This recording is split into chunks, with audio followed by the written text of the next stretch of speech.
All right, guys, we are gonna do the very last section for this next test, which is your last test.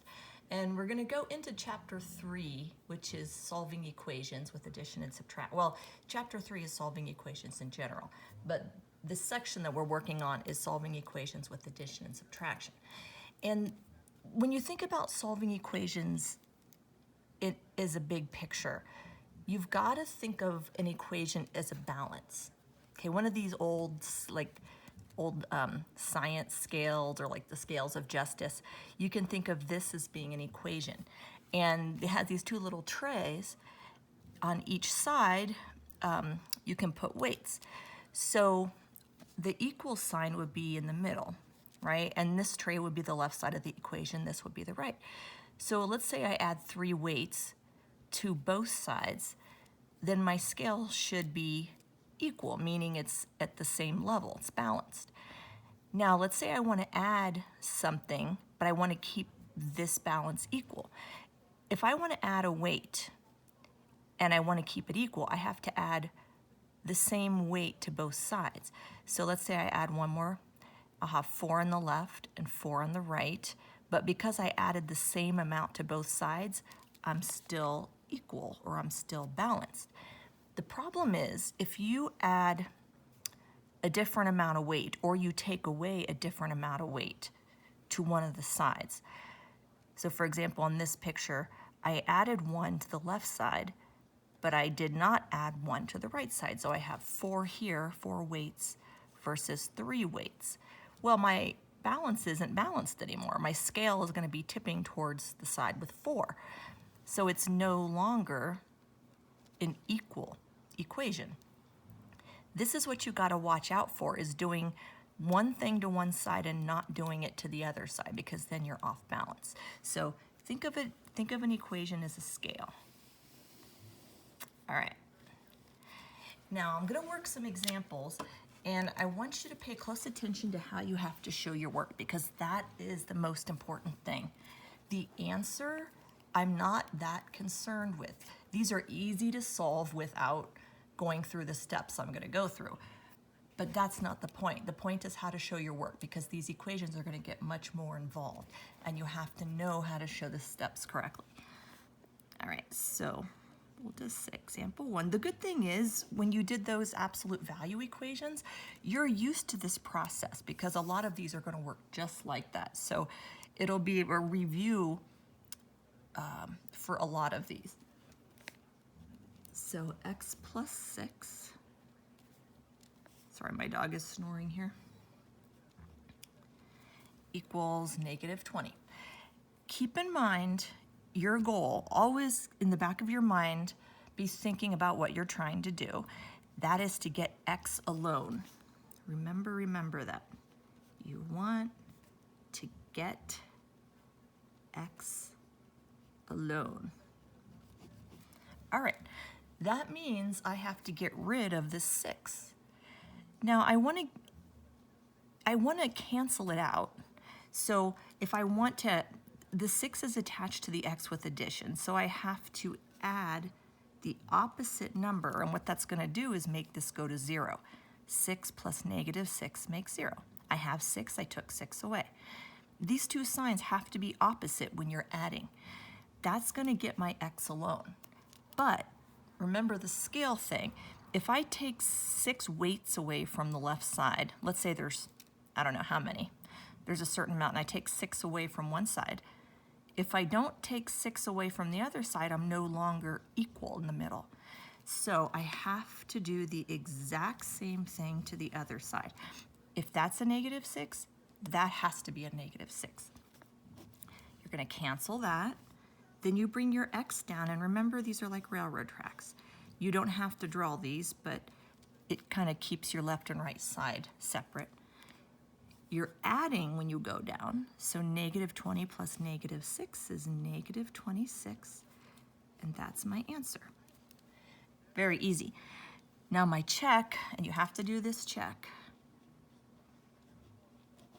You don't have to write the word check, but I usually do, is to go back to the original, and instead of the x, you're going to plug in your answer. So it's blank plus 6 equals negative 20. And I'm going to put in my negative 26 here. Now the idea is if I work down the left side and I work down the right side, they should equal each other if this is really the answer. So I'm ignoring that and I'm looking at this side. Negative 26 plus 6 really is negative 20. So I'm going to write that below. I'm working straight down. Then I bring my equal sign down. Negative 20 just gets rewritten. As long as those two sides match up, it checks out. So this is how you're going to show your work. You have to write the original, show me this step, box your answer, and you got to do your check. Just like that.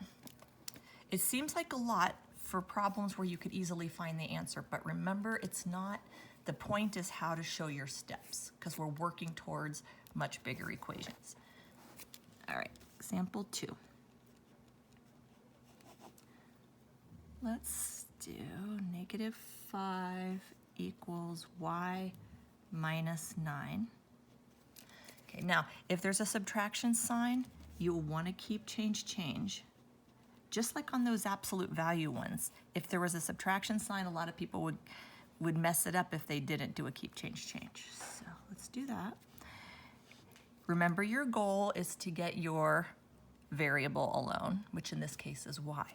This is the number I got to get rid of to make y by itself. It's negative 9. Well, what do I have to add to it to make it go to 0? Positive 9. So you just add the opposite sign. But you can't add 9 weights to the right side and nothing to the left, because then you're off balance. And don't try to add a negative 9 to this side, because then you're really off balance. So if that's a 9, that's a 9. It's going to cancel out. Going straight down. Negative 5 plus 9 is 4. This is just a y, so 4 equals y.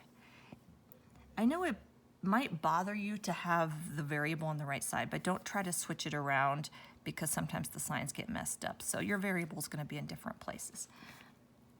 All right, and then our check is negative 5 equals putting a parenthesis where y is, and then plug in your answer for the y. So this side is just negative 5, and on the right, 4 plus negative 9 is negative 5, and that checks out. So again, the steps you have to show: original equation, the adding or the step where you add a number, answer step, I would put a box around it, and your check. Okay, so I won't add railroad tracks from here on out. Now example, so some of them get a little stranger. This one, negative x plus, I meant to actually have that. Well, I meant to have that a minus 8, but I just went ahead and did a keep change equals 3. We want to get the x alone, and looking at the left side, I have to get rid of a negative 8 and a negative sign, but we have to start with the negative 8. I'm going to add an 8 to both sides, because those two will add to 0. Signs are opposite. 8 plus 3 makes 11. Bring my equal straight down. And I have a negative x though.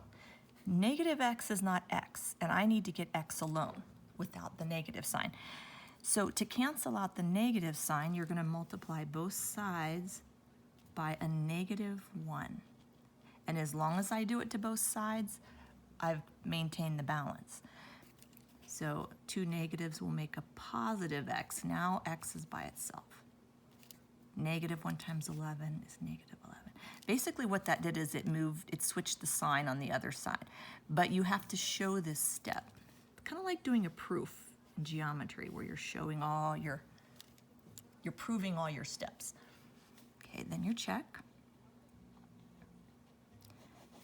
So I'm writing the original, but notice what I'm doing here with my negative sign. It's on the outside, right? That negative is outside of x. The parenthesis is x. Plus plus negative 8 equals 3. In the parenthesis goes the negative 11. Two negatives side by side make a positive 11 plus negative 8 equals 3. Now that working straight down equals 3. The right side is obviously 3. So it works out. Notice there's 3 steps in that check. So you're showing me all these steps. All right. Let's do this one.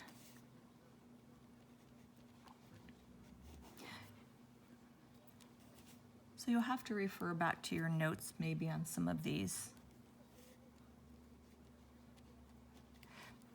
Okay, now subtraction means I need to keep, change, change.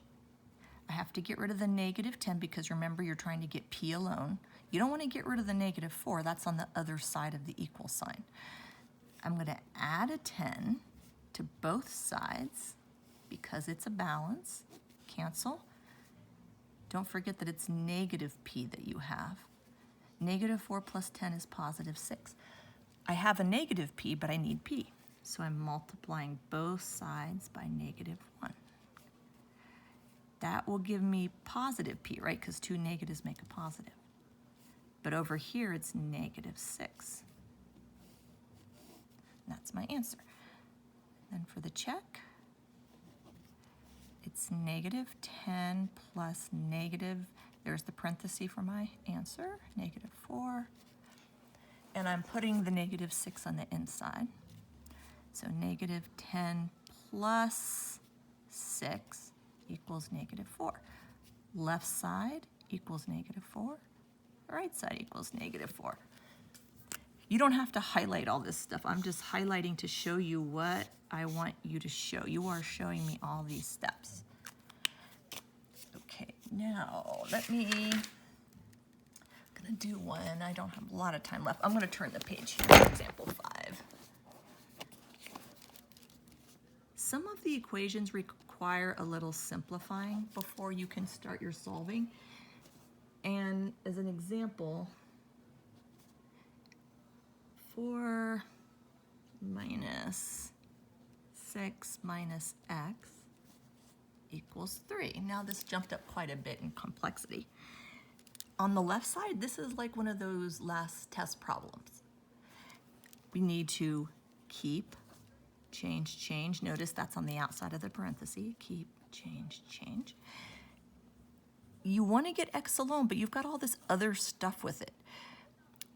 What I'm going to do is first simplify this side. If you can do any simplifying, like adding numbers, anything like that, you want to do that before you start solving.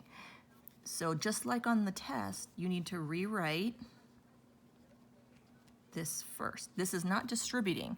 Well, it is in a way. You're distributing the negative sign, but the 4 is not getting distributed because there's a plus here.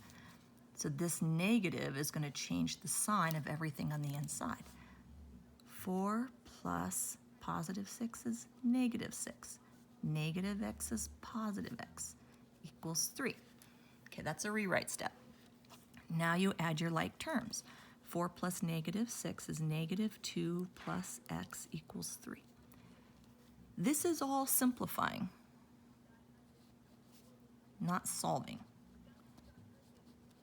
And so you have to simplify as far as you can, and then now we can start solving. I want to get x alone.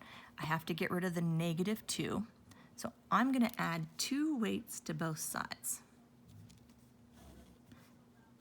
Because those 2 go to 0, that makes my left side just an x, which is what I want. 3 plus 2 is 5. And then for our check, go back. Now, the temptation is to go back here to your check. But what if you made an error between the first and second step? You won't catch it. You always have to go back to your original. It's okay to keep the keep, change, change part. That is still the same as the original. But notice here, there's a parenthesis in my original. All that has to be there. I'm putting a 5 in. And just do PEMDAS. This is kind of the hardest thing to get across. You don't have to solve your check, just do PEMDAS. Now, PEMDAS says to do the parenthesis first. Well, 6 and negative 5 equals 1. So my next step is 4 plus negative, and the parenthesis equals 1. See, I did the P.